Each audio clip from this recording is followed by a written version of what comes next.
Hello everyone, welcome to my YouTube channel Education Trick. आपन जदि PG रो जो कोनोसी नोट दरकार हो कहले नेक्स्ट वीडियो अपलोड हबो जोड़े PG फर्स्ट सेमिस्टर 105 रो unit 2 second part Devyani Sharmishtha Yayati Kacha Devyani रो एतिकी रे देवजानी दुखर अंत हैला नाही कचंक द्वारा प्रत्याखित होई से दुखरे रोथिले दिने एक रमणीय वन मध्यरे थिबा एक सुंदर पुष्करिणी रे देवजानी और बुषपर्वांकर कन्या शर्मिष्ठा सेमानंकर अन्य केतक सहचरीଙ୍କ सहित स्नान କରୁଥିଲେ। ଏହି ସମୟରେ ଏକ ଘୂର୍ଣ୍ଣିବାତ୍ୟା ହୋଇ କୂଳରେ ଥିବା ସେମାନଙ୍କ ବସ୍ତୁ ସବୁ ଉଡ଼ାଇ ନେଇ ଏକାଠି କରିଦେଲା। ଏମାନେ ତରତର ହୋଇ ହଠାତ୍ ବାହାରି ଆସି ଲୁଗା ପିନ୍ଧିବା ବେଳକୁ ଶର୍ମିଷ୍ଠା ଦେବଯାନୀଙ୍କର ଲୁଗାକୁ ଭ୍ରମବଶତଃ ଭୁଲରେ ପିନ୍ଧି ପକାଇଥିଲେ। ଦେବଯାନୀ ରାଗି ଯାଇ କହିଲେ, ତୁ କିପରି ମୋର ବସ୍ତ୍ର ପିନ୍ଧି ପକାଇଲୁ? ତୁ କ'ଣ ଜାଣୁ ନାହିଁ ମୁଁ ତୋର ପିତାଙ୍କ ଗୁରୁକନ୍ୟା? ଏହି ଅନାଚାର ପାଇଁ ତୋତେ ଫଳ ଭୋଗିବାକୁ ପଡ଼ିବ। ଶର୍ମିଷ୍ଠା ଏଥିରେ ଅତ୍ୟନ୍ତ କ୍ରୋଧ ହୋଇ ଉତ୍ତର ଦେଲେ, ତୋର ଏତେ ସାହସ, ତୁ ମୋତେ ପୁଣି ଦୋଷ ଦେଉଛୁ? ତୋର ପିତା ମୋର ପିତାଙ୍କ ଆଶ୍ରୟରେ ରହୁଛି। ତୁ ଜଣେ ଭିକମଗା ବ୍ରାହ୍ମଣଙ୍କ କନ୍ୟା। ମୋର ପିତୃଦତ୍ତ ଅନ୍ନରେ ତୁ ପାଳିତ ହେଉଛୁ। ତୁ ଭିକାରୁଣୀ, ମୁଁ ରାଜକନ୍ୟା। ତୁ ମୋର କ'ଣ କରିପାରିବୁ?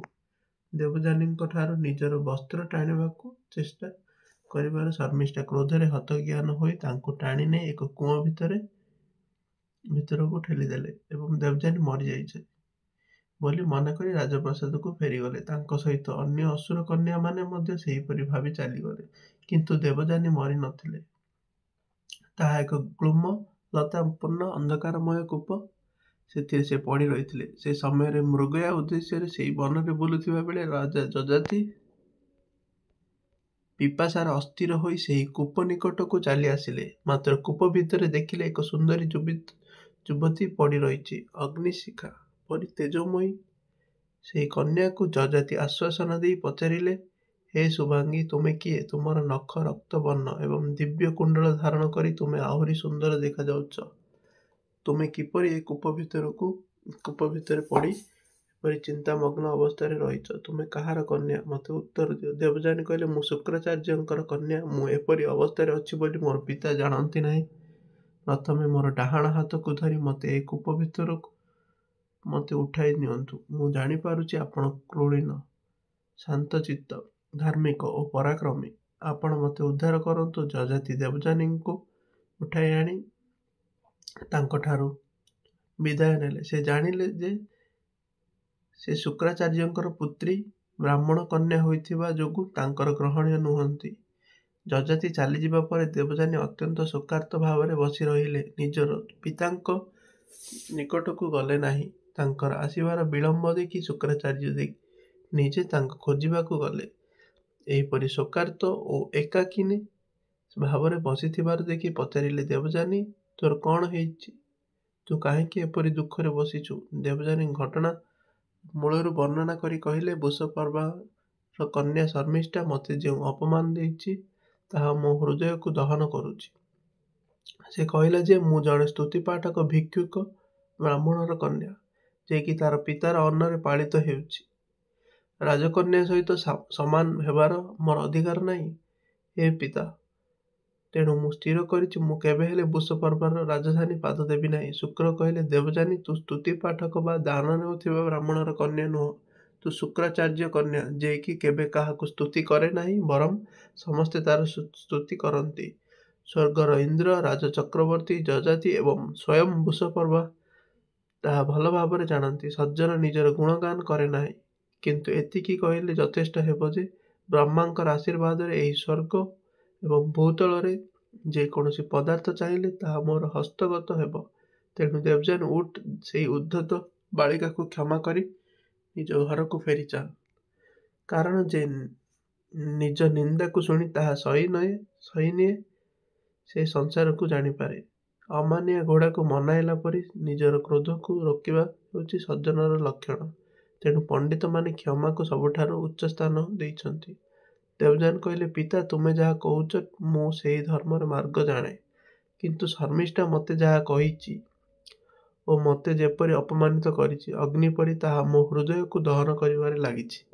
ତେଣୁ ଯେଉଁଠି ରାଜାର କନ୍ୟା ଏପରି ଉଦ୍ଧତ, ମାନ ଅପମାନ, ପାପ ପୁଣ୍ୟ କ'ଣ ଜାଣେ ନାହିଁ, ସେ ସ୍ଥାନକୁ ମୁଁ ଯିବାକୁ ଚାହେଁ ନାହିଁ। ସେ ସ୍ଥାନକୁ ଯିବା ଅପେକ୍ଷା ମରିଯିବା 100 ଗୁଣ ଭଲ। ଶୁକ୍ରାଚାର୍ଯ୍ୟ ନିଜର ଏକମାତ୍ର ସ୍ନେହମୟୀ କନ୍ୟାର ଦୁଃଖ ଦେଖି ବିବ୍ରତ ହୋଇ ପଡ଼ିଲେ ଏବଂ ସିଧା ରାଜା ବୃଷପର୍ବାଙ୍କର ସଭାକୁ ଯାଇ କହିଲେ, ଦୈତ୍ୟରାଜ, ଯେଉଁ ବ୍ୟକ୍ତି ଅଧର୍ମ କରେ, ପାପ କରେ, ତାର ଫଳ ଆଜି ହେଉ ବା କାଲି ହେଉ, ନିଶ୍ଚୟ ଫଳିବ। ମୋର ନିରାପରାଧ ଶିଷ୍ୟ କଚକୁ ତୁମେମାନେ ହତ୍ୟା କରିଥିଲ। ତୁମେମାନେ ଜାଣିଥିଲ ଯେ ମୋର ଗୃହରେ ସେ ମୋର ଆଶ୍ରିତ ଶିଷ୍ୟ ଥିଲା। ଆଜି ମୋର କନ୍ୟା ଦେବଯାନୀକୁ ଶର୍ମିଷ୍ଠା କେବଳ ଯେ ଅପମାନ ଦେଇଛି ତାହା ନୁହେଁ, ପ୍ରାଣରେ ମାରିଦେବା ପାଇଁ ସମସ୍ତ ଚେଷ୍ଟା କରିଛି। ତେଣୁ ହେ ରାଜନ୍, ମୁଁ ଆଉ ମୁହୂର୍ତ୍ତେ ମାତ୍ର ଏଠାରେ ରହିବାକୁ ଚାହେଁ ନାହିଁ। ବୃଷପର୍ବା କହିଲେ, ମୋର ଆଦେଶ ଅନୁସାରେ କଚ ଯଦି ନିହତ ହୋଇଥାଏ ଓ ଦେବଯାନୀ ଅପମାନିତ ହୋଇଥାନ୍ତି, ମୋର ସମସ୍ତ ପୁଣ୍ୟ ଏଠାରେ ହିଁ ଶେଷ ହେଉ। ହେ ଧର୍ମାତ୍ମା ଗୁରୁଶ୍ରେଷ୍ଠ, ଆପଣ ପ୍ରସନ୍ନ ହୁଅନ୍ତୁ। ଆପଣ ଯିବା ପୂର୍ବରୁ ମୁଁ ମୋର ସ୍ୱଜନଙ୍କ ସହିତ ସମୁଦ୍ରରେ ଝାସ ଦେଇ ଜୀବନ ହରାଇବି। ଶୁକ୍ରାଚାର୍ଯ୍ୟ କହିଲେ, ତୁମେ ସମୁଦ୍ରରେ ବୁଡ଼ି ମର ବା ଯାହା କର, ମୁଁ ଏଠାରେ ରହିପାରିବି ନାହିଁ, କାରଣ ଦେବଯାନୀକୁ ମୁଁ ପ୍ରାଣଠାରୁ ଭଲ ପାଏ। ତୁମେ ଯଦି ତାକୁ ବୁଝାଇ ପାରିବ, ତାହେଲେ ମୋର ଏଠାରେ ରହିବାର କୌଣସି ଆପତ୍ତି ନାହିଁ। ବୃଷପର୍ବା କହିଲେ, ଦେବଯାନୀଙ୍କୁ ସନ୍ତୁଷ୍ଟ କରିବା ପାଇଁ ମୁଁ ମୋର ସମସ୍ତ ରାଜସମ୍ପଦ ଆପଣଙ୍କ ପାଦତଳେ ରଖିବା ପାଇଁ ମୁଁ ପ୍ରସ୍ତୁତ ଅଛି। ମୁଁ ନିଶ୍ଚୟ ତାଙ୍କ ପାଖକୁ ଯାଇ ତାଙ୍କୁ ସନ୍ତୁଷ୍ଟ କରିବି। ଯେଉଁଠାରେ ବନ ମଧ୍ୟରେ ଦେବଯାନୀ ଥିଲେ, ବୃଷପର୍ବା ସେଠାରେ ପହଞ୍ଚି ଦେବଯାନୀଙ୍କୁ ସନ୍ତୁଷ୍ଟ କରାଇବା ପାଇଁ ଉଦ୍ୟମ କଲେ ଏବଂ ସେ ଯାହା ମାଗିବେ ତାହା ଦେବେ ବୋଲି କହିଲେ। ଦେବଯାନୀ କହିଲେ, ଦୈତ୍ୟରାଜ, ଯଦି ତୁମେ ମୋର ସନ୍ତୋଷ ଚାହଁ, ତାହେଲେ ତୁମର କନ୍ୟା ଶର୍ମିଷ୍ଠା ମୋର ଦାସୀ ହୋଇ ରହିବ ଏବଂ ମୋର ପିତା ମୋତେ ଯେଉଁଠାରେ ବିବାହ ଦେବେ ସେଠାକୁ ମଧ୍ୟ ସେ ଦାସୀ ହୋଇଯିବ। ବୃଷପର୍ବା ସ୍ୱୀକାର କଲେ ଓ ଶର୍ମିଷ୍ଠାକୁ ଆସି ନିଜର ଅପରାଧ ସ୍ୱୀକାର କରିବାକୁ କହିଲେ। ଶର୍ମିଷ୍ଠା କହିଲେ, ମୋର ଅପରାଧ ଯୋଗୁଁ ଗୁରୁଦେବ ଶୁକ୍ରାଚାର୍ଯ୍ୟ ଓ ତାଙ୍କର କନ୍ୟା ଦେବଯାନୀ ଦୈତ୍ୟମାନଙ୍କୁ ଛାଡ଼ି ଚାଲିଯିବା ଉଚିତ ନୁହେଁ। ହେ ଦେବଯାନୀ, ମୋର ସମସ୍ତ ଦାସୀଙ୍କ ସହିତ ମୁଁ ତୋର ସେବା କରିବା ପାଇଁ ଉପସ୍ଥିତ ଅଛି ଏବଂ କେବଳ ଏଠାରେ ନୁହେଁ, ଯେଉଁଠାରେ ତୋର ବିବାହ ହେବ ସେଠାରେ ମୁଁ ମଧ୍ୟ ତୋର ସେବିକା ହୋଇ ରହିବି। ଦେବଯାନୀ ସନ୍ତୁଷ୍ଟ ହୋଇ ପିତାଙ୍କ ସହିତ ସ୍ୱଗୃହକୁ ଫେରିଗଲେ।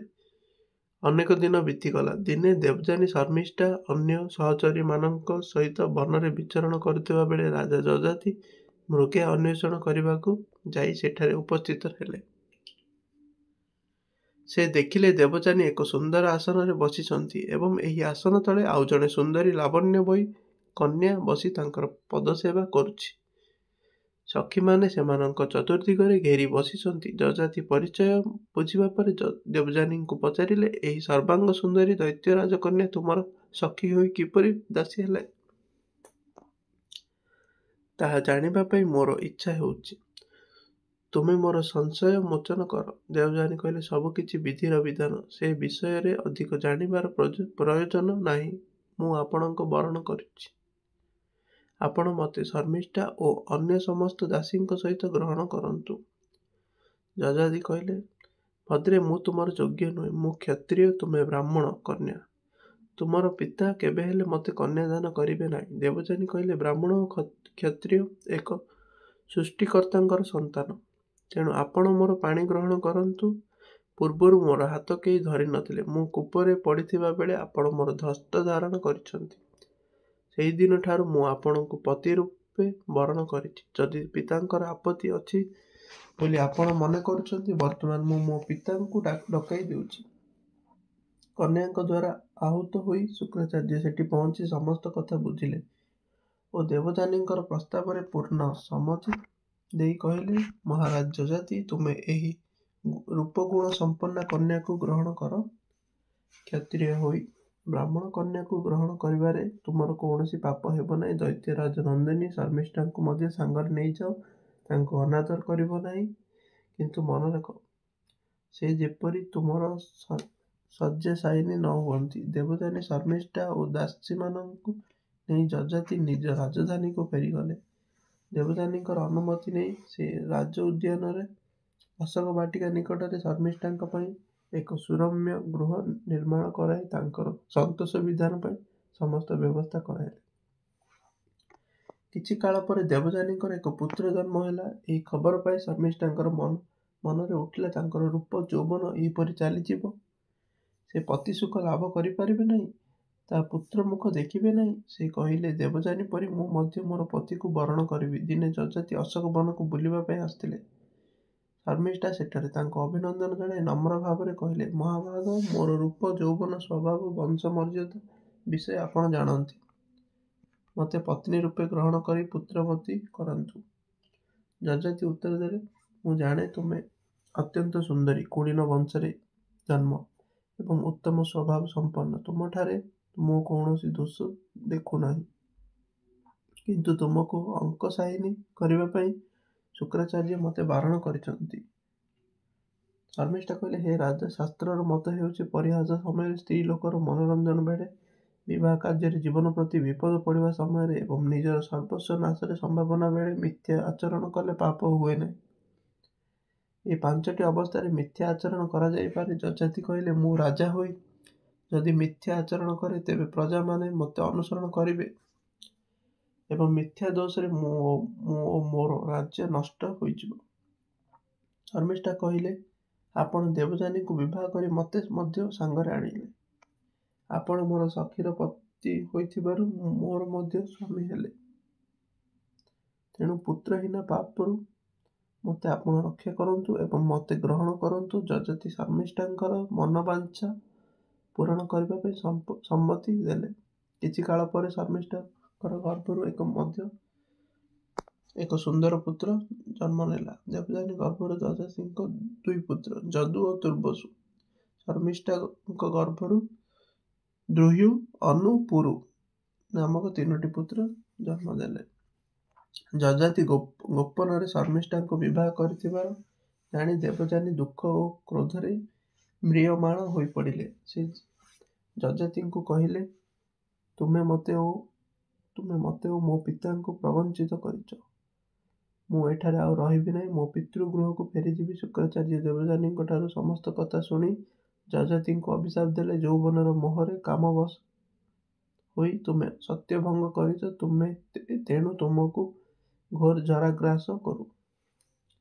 ଏହିପରି ଭାବରେ ଯୌବନାବସ୍ଥାରେ ରାଜା ଯଯାତି ଜରାଗ୍ରସ୍ତ ହେଲେ। ଏହି ଅଭିଶାପରୁ ମୁକ୍ତ ହେବା ପାଇଁ ସେ ଶୁକ୍ରଙ୍କର ଶରଣାପନ୍ନ ହେବାରୁ ଶୁକ୍ର କହିଲେ, ମୋର ଅଭିଶାପ ଫେରିବାର ନୁହେଁ, କିନ୍ତୁ ଯଦି ତୁମେ ଜରା ବଦଳରେ କାହାରିକୁ ଯୌବନ ମାଗି ପାରିବ ତାହାହେଲେ ମୋର ଆପତ୍ତି ନାହିଁ। ଯଯାତି କହିଲେ, ତେବେ ମୋତେ ଅନୁମତି ଦିଅନ୍ତୁ, ମୋର ଯେଉଁ ପୁତ୍ର ତାର ଯୌବନକୁ ଦେଇ ମୋର ଜରା ବରଣ କରିବ, ସେ ହିଁ ମୋର ଉତ୍ତରାଧିକାରୀ ରାଜା ହେବ। ଶୁକ୍ର କହିଲେ, ତାହା ହିଁ ହେବ। ଯଯାତି ବିଶ୍ୱବନ୍ଦିତ ରାଜା ନହୁଷଙ୍କର ପୁତ୍ର ଥିଲେ ଓ ସଂସାରରେ ତାଙ୍କର ଶୌର୍ଯ୍ୟ ଏବଂ ଉତ୍କୃଷ୍ଟ ଶାସନ ଯୋଗୁଁ ଖ୍ୟାତି ଅର୍ଜନ କରିଥିଲେ। ଯୌବନ ଶେଷ ହେବା ପୂର୍ବରୁ ସେ ଜରାଗ୍ରସ୍ତ ହେବେ ବୋଲି କଳ୍ପନା କରିନଥିଲେ। ତେଣୁ ତାଙ୍କ ପୁତ୍ରମାନଙ୍କ ମଧ୍ୟରେ କିଏ ତାର ଯୌବନ ଦେଇପାରିବ ଏବଂ ତାଙ୍କଠାରୁ ଜରା ଗ୍ରହଣ କରିବ, ତାହା ସେ ଖୋଜିବାକୁ ଲାଗିଲେ।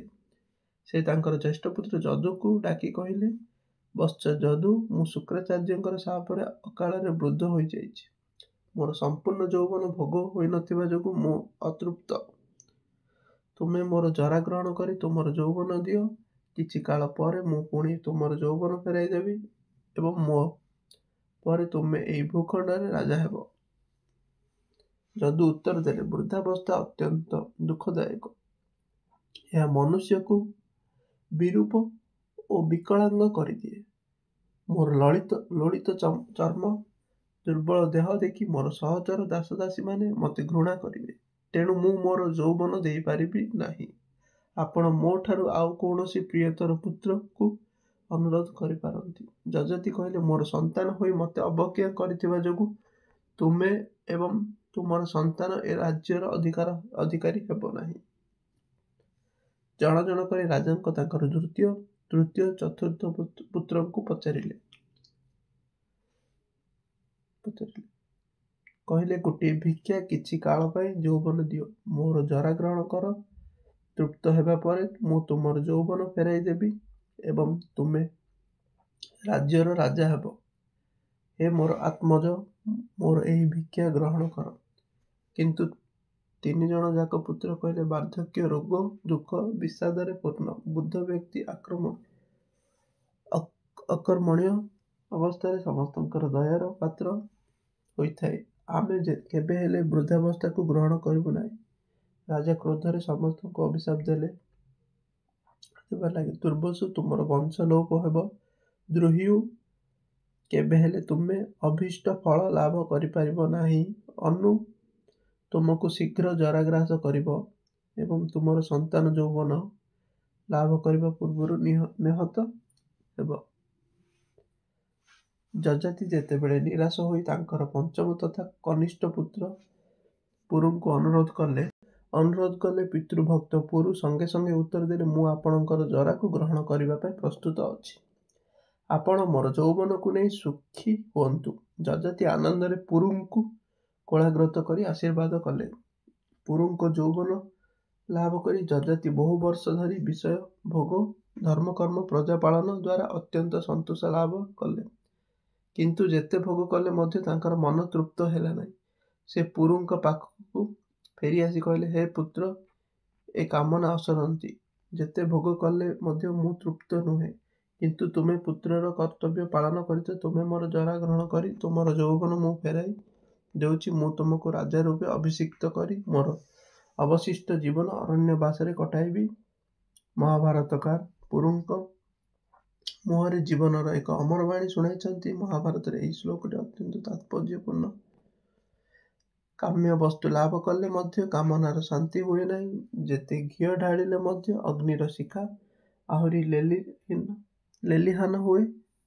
ପୃଥିବୀରେ ଯେତେ ଧନଧାନ୍ୟ, ସ୍ୱର୍ଣ୍ଣ ଆଦି ଧାତୁ, ଗୋ, ମହିଷାଦି ପଶୁ ଓ ସୁନ୍ଦରୀ ସ୍ତ୍ରୀମାନେ ଅଛନ୍ତି, ତାହା କାମନାର ବଶବର୍ତ୍ତୀ ଜଣକ ପାଇଁ ମଧ୍ୟ ଯଥେଷ୍ଟ ନୁହେଁ। ତେଣୁ ବିଷୟ ତୃଷ୍ଣା ତ୍ୟାଗ କରିବା ହେଉଛି ବିଜ୍ଞ ବ୍ୟକ୍ତିର କର୍ତ୍ତବ୍ୟ।